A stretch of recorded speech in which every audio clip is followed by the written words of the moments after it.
everyone. This is obviously a very different sort of video to what I usually make. After seeing some of Leokimvideo's recent Thomas stock study videos, I thought I'd go out and see what the stock was like in Tauranga, and for reference, Leo was looking at shops in Sydney, Australia. First up was the warehouse on Cameron Road, where I was fairly impressed with what I was presented with. Here you can see the selection, although it's still not very substantial.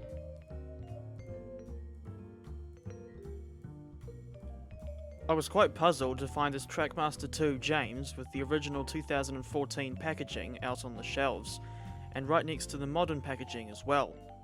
One thing I don't really like about shopping for Thomas items these days is that there's generally very little, if any, variety in the items on offer. Although saying that, I was pleasantly surprised to see these new-ish TM2 sets with Thomas and Gordon. I didn't even know these existed until today. And of course, they still had the same old 3-packs that I always see in the shops. Those ones in the older packaging, namely Gina, Lorenzo and Armoured Thomas, have been around since mid-2019 at least, and I'm not happy to see the retailers still flogging this old stock.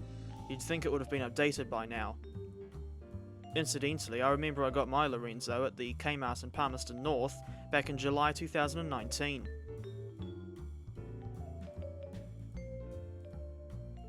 As for the more modern packs in the middle of the screen, which are Duchess, Kenji and Thomas with the new Annie and Clarabelle, they are like the modern replacements for the older packs, in the sense that these are the only newer 3-packs I'm seeing in the shops these days. As for that Gordon set, why is he displayed without his tender?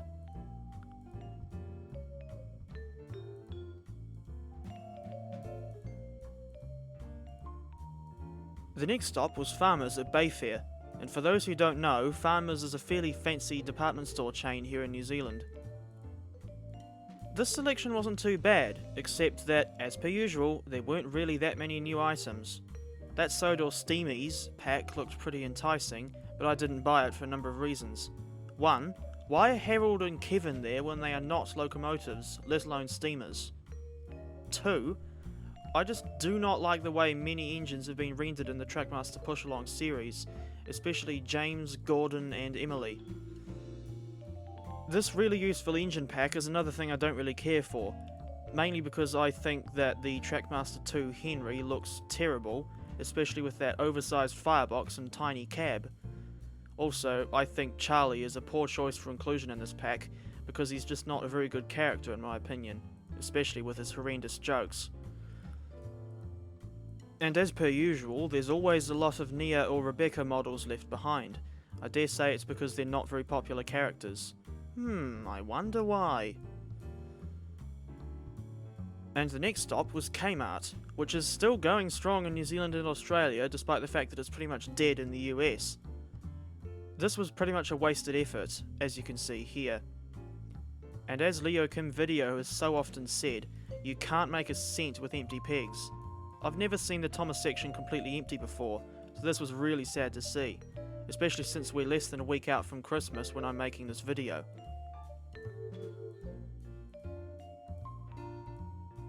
As an aside, the way these Peppa Pig toys are designed really highlights how strange and awkward the character designs in the original show are.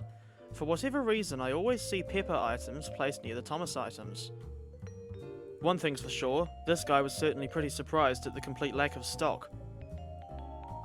And the last stop was Toy World, a place that I've actually got a lot of fond memories of. Incidentally, the Toy World location in Tauranga used to be at Bay Central before moving to Fraser Cove and now Bayfair. This was another disappointing inspection as well, especially since I remember Toy World used to be one of the best places to go to get Thomas toys, especially Wooden Railway. You know, back when the Wooden Thomas toys were actually good. It's just so bizarre and sad to see such a tiny amount of Thomas stock available, especially since they've still got these old TWR themed display cages. Heck, they still have these pictures of the old TWR models, which date back to 2017 at the latest. This is the same situation that I saw at the Toy World in Johnsonville, Wellington, back in May 2021.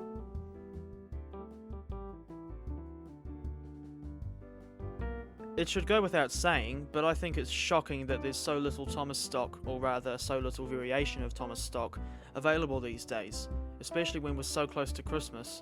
This stock shortage has been a big problem in Australia and New Zealand, and probably loads of other countries, for far too long. Mattel really needs to get their act together and sort out their supply chains if they have any hope of selling loads of toys across all these shops again, not just 1 or 2 stores in any given city. Although saying that, it's quite bizarre seeing the warehouse and farmers with a sizable amount of Thomas stock, and yet Kmart and Toy World are left with next to nothing. What's going on here?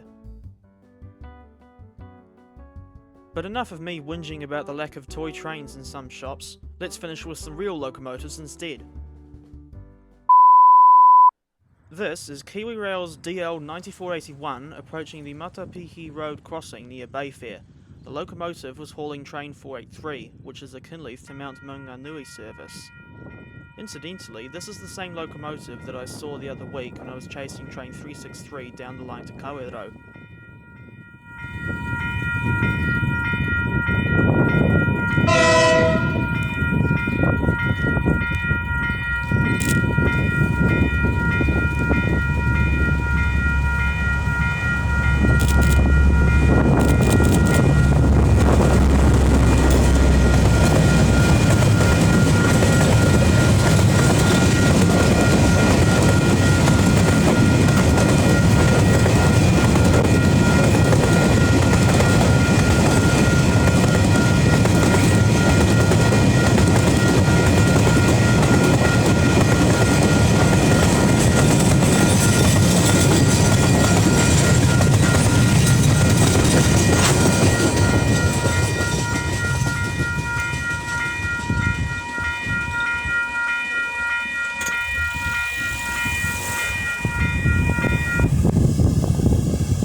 Lastly, we see DH2851, a GE U10B shunter, crossing Hull Road West crossing in Mount Maunganui. This locomotive was returning from a shunting turn on a short industrial branch.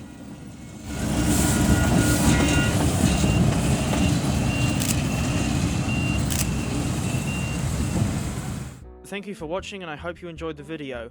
This was certainly a one-off video style from me, as I have no intention of doing another Thomas stock level study, as it were. Train spotting videos, on the other hand, will continue to be made as and when I feel like it. Take care everyone, and have a good Christmas and New Year's.